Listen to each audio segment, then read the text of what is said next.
মাতা প্রেমানন্দে হরি হরি বল। বাবা হরিচাঁদ শান্তি মাতা প্রেমানন্দে হরি হরি বল। বাবা গুরুচাঁদ মাতা সত্য ভামা প্রেমানন্দে হরি হরি বল। গুরু গোসাই প্রেমানন্দে হরি হরি বল। সকল হরি ভক্ত প্রেমানন্দে হরি হরি বল। শ্রী শ্রী গুরুচাঁদের 1334 সালের ভ্রমণ দ্বিতীয় পাঠ।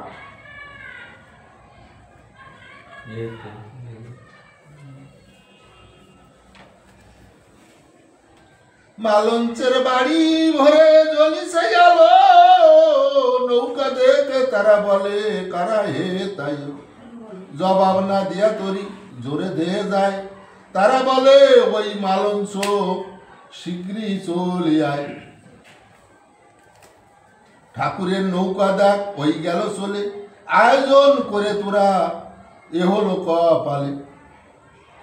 এই যে ঠাকুর পালাই যাবে বলছিল না, চুপি চুপি বালঞ্চর ওই 13 খাজার ওখানে যে কেউ কথা বলবি না, চুপি চুপি চলে যাব। হ্যাঁ, তাহলে মালঞ্চর বাড়ি ভরে জ্বলিছে আলো, নৌকা দেখে তারা বলে কারা এটা এলো। জবাব না দিয়া তরি জোরে দে যায়, তারা বলে ও মালঞ্চ শীঘ্রই চলে আয়। ঠাকুরের নৌকা দেখ ওই গেল চলে, আয়োজন করে তোর এই হলো কপালে।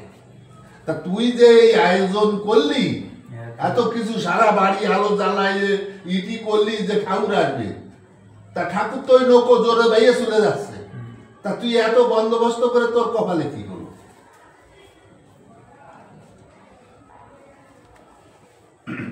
মালঞ্চ ছুটিয়া চলে নদীর তীরে ধরে, তিন কড়ি সাথে সাথে ছোটে জোরে জোরে। ডাকাডাকি করে কিন্তু তরি না ভিড়ায়, প্রাতকালে বান্ধে তরি হারি দে হোগায়। এখন এই মালঞ্চ আর তিন কড়ি যতই ডাকে, কিন্তু তরি আর দাঁড় কর নৌকো দাঁড় করায়নি। নৌকো যে বাঁধলো কোথায়? হারি দহ। রজনী বিশ্বাস সেতা ভক্ত মহাজন, তার গৃহে মহাপ্রভু করেন গমন।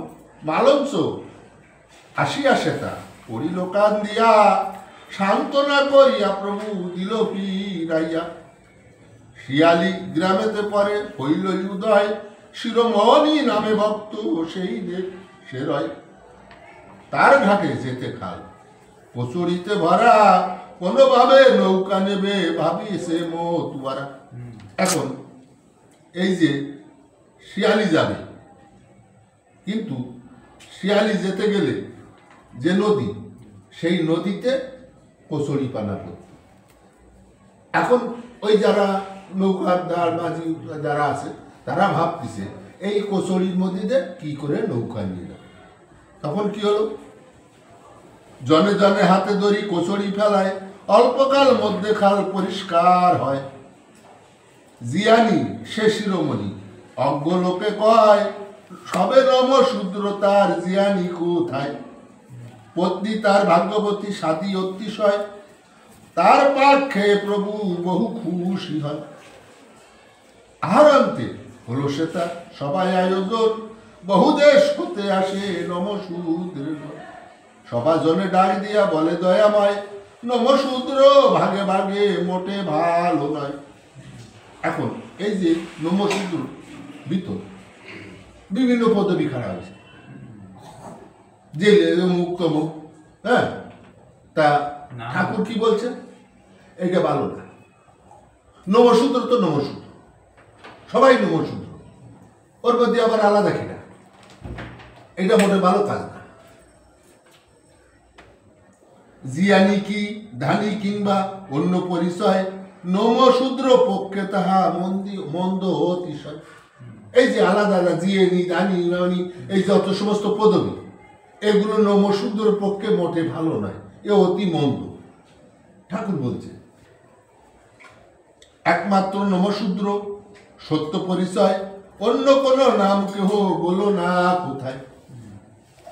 তোমরা ওই কথা বলো না, তোমরা একমাত্র তোমাদের পরিচয় থাকবে তোমরা নমশূদ্র। কে জেলে, কে তাঁতি, কে ধনী, কে মালি, ওগুলো দেখার দরকার নেই। আর ওগুলো থাকা ভালো না, এটা স্বয়ং ঠাকুর বলছে।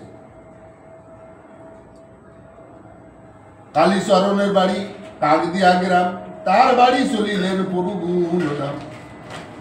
জুজনিয়া বাস করে নামেতে প্রসন্ন, প্রভুকে গৃহেতে নিয়া হলো বটে। শ্রীপুর গ্রামেতে প্রভু বহু বাড়ি গেল, অতঃপর নদী পথে তরুণী সারিল। একে তো ভাটার স্রোত, আরো দাঁড় টানে তীর বেগে সরে তরি দক্ষিণের মানে। শিয়ালি নিবাসী দুটি লোক সেই কালে ডাকাডাকি করে তরি বিড়াইতে বলে। সঙ্গী লোক বিড়াইতে নাহি সাহে তরি, তাহা দেখি দুইজনে পারিল সাত। শব্দ শুনে প্রভু বলে, কিসের শব্দ হয়?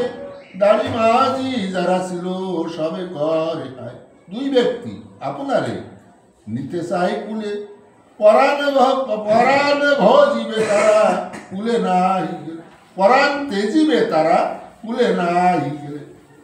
তাই বলে দুইজনে পড়িয়াছে জলে, ঠেকাতে পারিনি মোরা কোনো কথা বলে। এখন ওই নৌকো যখন যাচ্ছে, তখন দুইজন ব্যক্তি তারা নৌকো ভিড়াতে বলছে, কিন্তু যারা মাঝি ঠাকুরের নৌকায়, তারা নৌকো দাঁড় করেছে। তারা বলছে, নৌকা যদি তোমরা না দাঁড় করাও, আমরা দুজন এই নদীতে পড়ে মরব, এই প্রাণ ত্যাজব। তাও দাঁড়ায় না, নৌকো চলে যাচ্ছে। ঠিক আছে,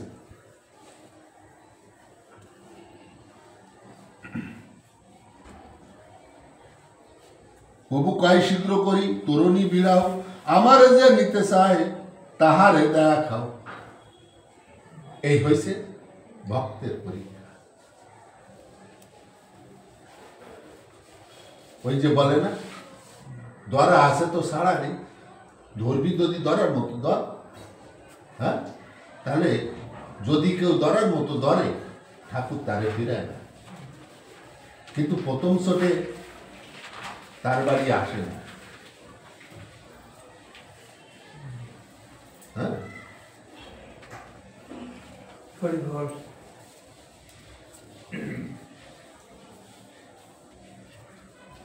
তখনই ছুটিয়া তারা গৃহ মধ্যে দায়, কিছু পারে তরি তীরে তো উঠে নিজ দয়াময়। নদী হতে চারি পাঁচ রশি দূরে বাড়ি, কিছু কিছু জল কাদায় আসে রাস্তা। কেদার মিস্ত্রিরে ডাকি বলে দয়াময়, কোলে করে নিতে তুমি পারো কি আমায়। তাহলে এই যে কেদা, কি ভাগ্যবান লোক, রাস্তায় কাদা, এই কেদার নামে যে ব্যক্তি, যে ভক্ত, তারে ঠাকুর বলছে, তুই কি আমার কোলে করে নিয়ে পার করতে পারো? তাহলে এরা কি ভাগ্যবান। আর আমরা পারি না, আমরা সুস গাঁথতে, সুসের ভিতর সুতো ঢুকাতে, তাই আমরা কত জাহারি করি। কাদার স্বীকার করে প্রভুরে ভাবিয়া, দুই রশি পথ গেল কোলেতে করিয়া।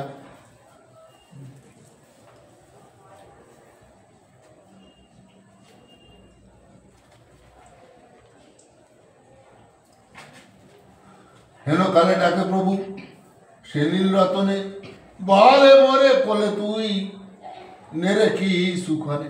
প্রভুকে করিয়া কলে নীল রতন যায়, 2-10 নল যেতে গর্ম সোটে গায়। এখন ওর পরে আবার কাকে বললো?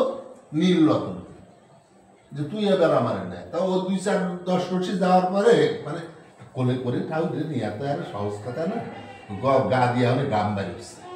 বুঝছো, প্রভু কয়েক কিনে নিলে বিয়ে করো নাই, খাসে ঘোর কাজ করো আমি জানি তাই।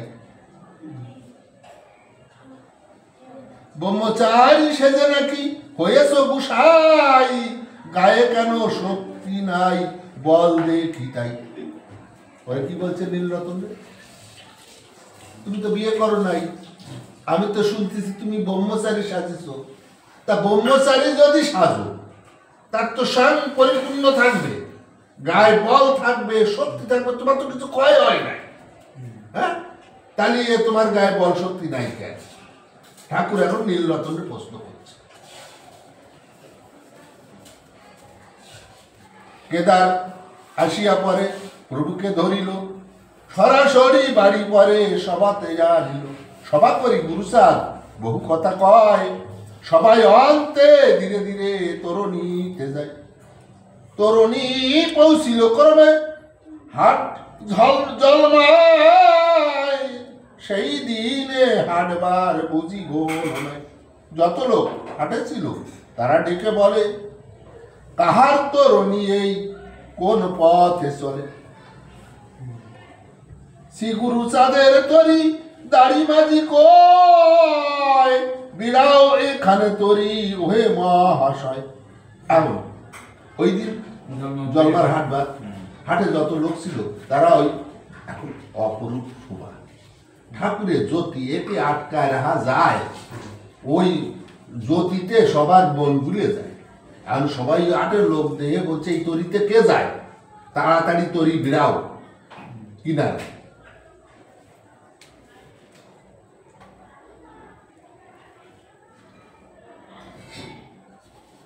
এই রূপে ডাকাডাকি করিছে সকলে, ক্ষণে বিড়াও তরি মহাপ্রভু বলে। তখন ঠাকুর বলে যে কিছু সময় তরি এখানে বিড়া। ঝুঁকিয়া আসিল সবে তরুণীর কাছে, 1-2 টাকা দিয়া প্রণাম করিয়াছে। এখন যারা তরুণীর কাছে আসছে তারা প্রণাম হিসাবে ঠাকুরকে যে যেমন পাচ্ছে দিয়ে প্রণাম করছে। ঠাকুরে দেখিয়া হলো আনন্দ প্রচুর, মনোবাঞ্ছা পূর্ণ করে করে চলিল ঠাকুর। গুরু চরণের বাড়ি হাট বাড়ি গায়ে, সেই বাড়ি মহাপ্রভু হইল। রাত্রিকাল তরুণীতে রহিল দয়াল, তরিতে উঠিল পরে হইলে সকাল। 1 জোড়া বস্ত্র যার টাকা দিল 10, ভক্তি গুণে গুরু সার রহে সদাবশ। আর বাড়ি গিয়া প্রভু দয়াময়, অবশেষে পার্শ্বলা হইল। হরি বল।